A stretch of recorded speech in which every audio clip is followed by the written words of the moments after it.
Ukrainian President Volodymyr Zelensky has thanked the U.S. for its unprecedented support for Ukraine. According to Ukraine's presidential website, he made the remarks during a meeting with U.S. Secretary of State Antony Blinken and U.S. Secretary of Defense Lloyd Austin, who arrived on a visit on Sunday. Zelensky said, "We appreciate the unprecedented assistance of the United States to Ukraine. I would like to thank President Biden personally, and on behalf of the entire Ukrainian people, for his leadership in supporting Ukraine, for his personal clear position. To thank all the American people as well as the Congress for their bicameral and bipartisan support. We see it, we feel it."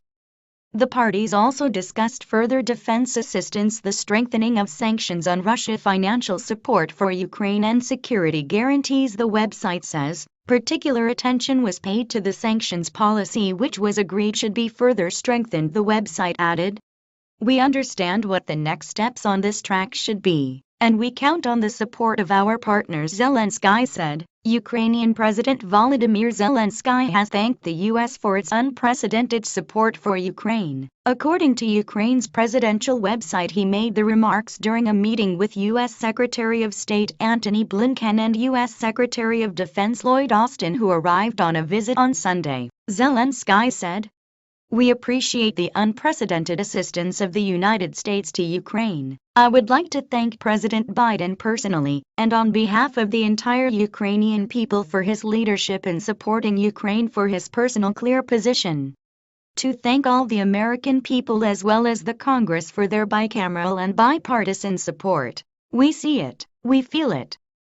The parties also discussed further defense assistance, the strengthening of sanctions on Russia, financial support for Ukraine, and security guarantees. The website says, particular attention was paid to the sanctions policy, which was agreed should be further strengthened. The website added, "We understand what the next steps on this track should be, and we count on the support of our partners," Zelensky said.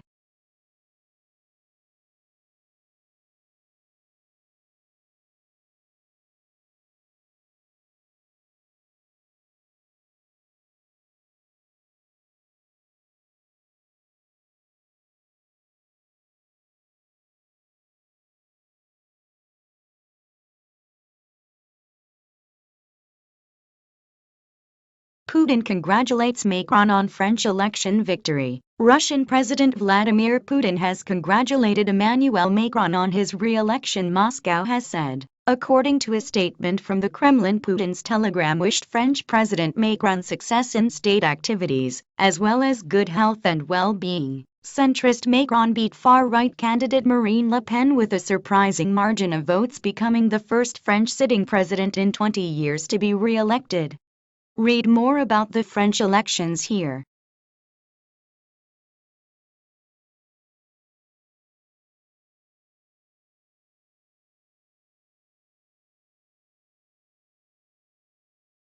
Russia showing signs of either stupidity or desperation, analyst. It's been a week since the start of Russia's all-out drive began to conquer and occupy eastern Ukraine. So are the Kremlin's forces anywhere near a breakthrough? Professor Philip O'Brien, professor of strategic studies at the University of St Andrews, tells BBC Radio 4's Today program the Russian army isn't what many believed it would be, steamrolling its way through Ukraine. Actually, it's hardly advanced at all, he says. They've suffered so many losses in the Kiev campaign and others, and it's not fighting particularly intelligently as far as we can tell. He also makes the point that human beings are not just programmable machines. These soldiers that were taken out of Kiev were defeated soldiers. They'd seen, and they had committed war crimes. They had seen people die. They were exhausted. Their equipment had gone. The fact the Russians aren't letting them rest, he continues, is a sign of either stupidity or desperation. O'Brien also says the drip-feeding of forces into action, as they come available, means the front line might not move very quickly. The Ukrainians' problem will be, can they drive the Russians back? The Russians still have a lot of heavy artillery, and they've got some modern weaponry, and the Ukrainians are a lighter army, so it might not be so easy. This Russian army will be gone in say 2 months. So if you're going to switch to a long war where Russia fights a long war of occupation in Ukraine, they're going to need a new army, and it's going to be a conscription army.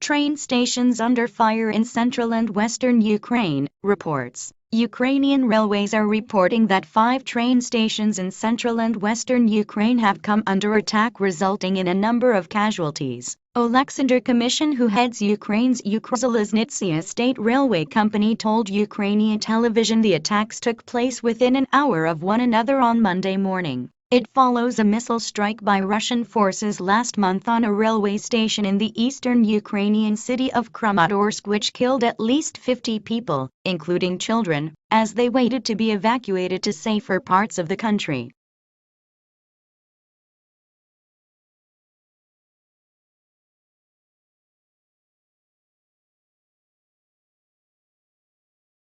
Ukraine can win the war if it has right equipment, U.S. Pentagon chief. U.S. Defense Secretary Lloyd Austin has also been speaking, returning from an American delegation trip to Kyiv yesterday. He says that on the way to the capital it looked like things were beginning to get back to normal. Austin says the nature of the fight in Ukraine has evolved, so it needs long-range weapons, and it has expressed a need for tanks. He says it is difficult for the U.S. to track what happens to weapons transferred to Ukraine, as there are no U.S. forces on the ground, but he spoke to Ukrainians to make sure weapons are tracked as best as possible. The first step in winning is believing that you can win. We believe that we can win. They can win if they have the right equipment, the right support, he says. The Pentagon chief adds that Zelensky was grateful for everything the U.S. is doing, but is focused on what he needs next in order to be successful.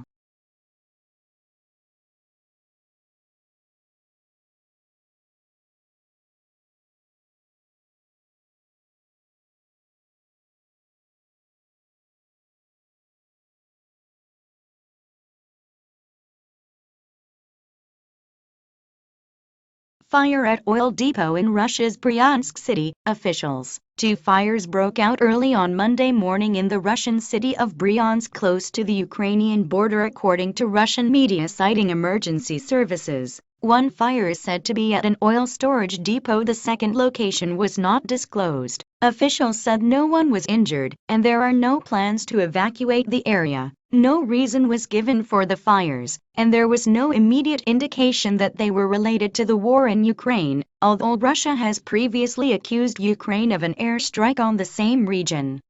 Nearby residents told Russia's RIA news agency that they heard 2 blasts. They also said they did not see helicopters flying above the city at the time. Videos have appeared on social media which appear to show 2 large fires in the city. The BBC has not been able to independently verify the videos.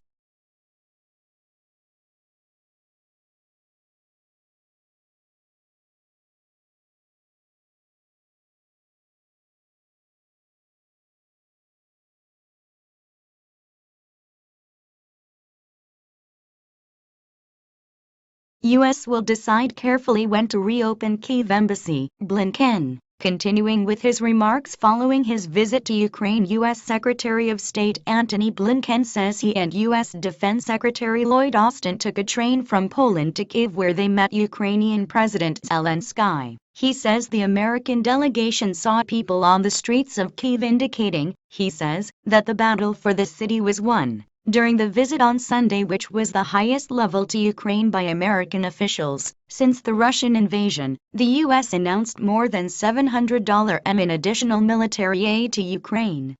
The State Department also said that U.S. diplomats would start returning to Ukraine this week. Blinken says the U.S. will decide deliberately and carefully when to reopen the embassy in Kyiv. He adds that he spoke to the chief of the UN on Friday and understands he'll deliver a very strong message to Russian President Vladimir Putin on the need to end the war, the need for a ceasefire and corridors for aid to get in and people to get out.